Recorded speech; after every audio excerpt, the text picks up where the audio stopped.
Ilan mang impeachment complaints ang ihain laban kay VP Sara. Kumbinsido ang isang political analyst na maaabsuelto ang vice-presidente. Ang pagkilos daw kasi ng Senado sa survival nakadepende. Nagbabalik si Dexter Ganibe para sa detalye. Magdadalawang linggo na, buhat ng may maisampang impeachment complaint sa Kamara laban kay Vice President Sara Duterte.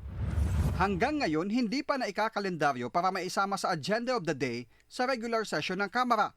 Tingin ng political analyst na si Froilan Calilong, maaring may kinalaman ito sa mga numero sa Senado. I think they're really looking at the numbers right now. And for as long as wala pa talagang sigurado na tatawid from the minority to the majority, hindi sila gagalaw muna. Sa kasalukuyang komposisyon ng Senado, 15 ang nasa majority.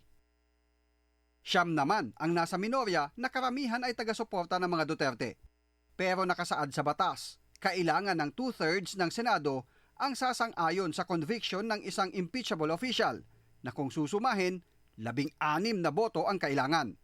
Maaresto man ng ICC at makulong man anya sina Senators Bato de la Rosa at Bongo, isama na pati ang mga nasasangkot at iniimbestigahan kaugnay ng flood control scandal na sina Joel Villanueva at Jinggoy Estrada, maari pa rin silang bumoto hanggat wala pang pinal na conviction ng korte sa kanila. Sa ilalim po kasi ng ating batas, a senator under arrest can technically retain yung kanyang seat unless may conviction na with finality o kaya siya ay nag-resign o na-expelled by a 2/3 vote.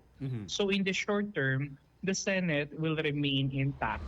Naniniwala naman si Professor Calilong na uusad sa full impeachment trial sakaling umakyat sa Senado ang impeachment case ni VP Sara.